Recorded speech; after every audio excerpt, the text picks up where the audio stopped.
right, we're about to go on a pretty wild journey. It starts with just a single, tiny word, but it ends up stretching all the way across the globe. It's really a story about how the smallest pieces of our language end up building the biggest connections in our world. It kind of sounds like the start of a riddle, doesn't it? But stick with me, because the answer reveals something truly incredible about how we learn, how we connect, and, well, how we build bridges between entire cultures. Let's start connecting the dots. You know, everything has to start somewhere, and in language, it doesn't get much smaller or more fundamental than prepositions. These are the tiny words that literally build the world around us just by telling us where everything is.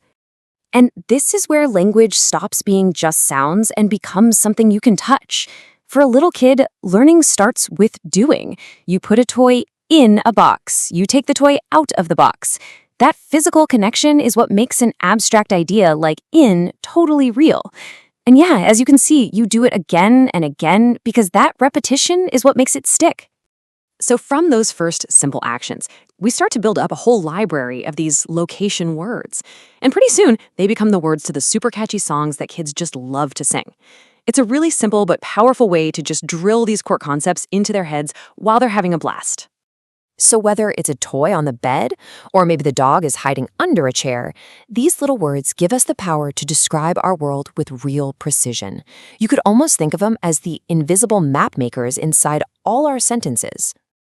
Okay, so how does this all build from, simple games to an actual professional craft? Well, what might look like just playing around with a child is often backed by some pretty sophisticated teaching theories.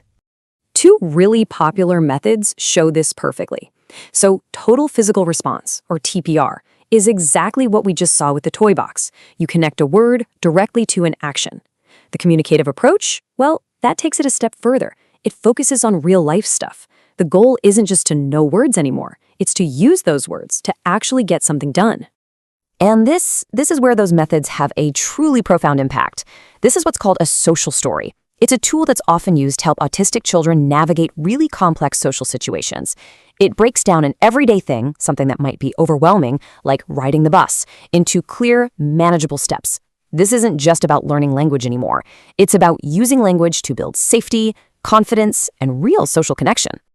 Okay, so we've got the building blocks, we've got the methods, but what is it that transforms teaching from just a technique into a true calling? Well, it's passion. I want you to meet Rod. He's an English teacher in Brazil, been doing it for over 25 years. And for him, English isn't just a class he teaches. It's a core part of who he is. He says when he's happy, he studies English. When he's sad, he studies English. It's just a constant source of nourishment for him. So where did all that passion come from?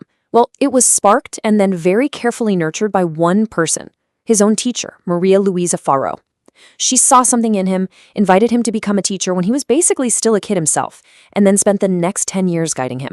It's just such a powerful reminder of how one great teacher can completely shape a person's entire life's work. And the most important lesson she ever taught him wasn't about grammar or vocabulary. It was about kindness and respect. She taught him that teaching a language isn't just about words. It's about teaching people how to connect, human to human. And this is where our story zooms all the way out.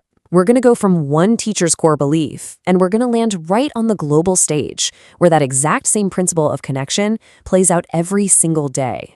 Because that personal human connection we just saw with Rod and his mentor, that doesn't just stay inside the classroom. When you multiply that passion by millions of teachers and millions of learners all over the world, it builds something enormous, a global network that makes cooperation possible on a scale that would be, frankly, unimaginable otherwise. I mean, just look at a single university in Libya. In a really short amount of time, they've worked with China on geology, with Britain on development, and they've hosted diplomats from Turkey and the Philippines. Now, what's the one common thread making all of this incredible collaboration possible? A shared language. There's actually an official term for this. It's called a lingua franca. And right now, English has become that default bridge language for international science, for diplomacy, and for business. It allows people from completely different backgrounds to find common ground and actually work together. So we've come full circle, from a toy being placed in a box, to a teacher's guiding principle, to a global network of communication.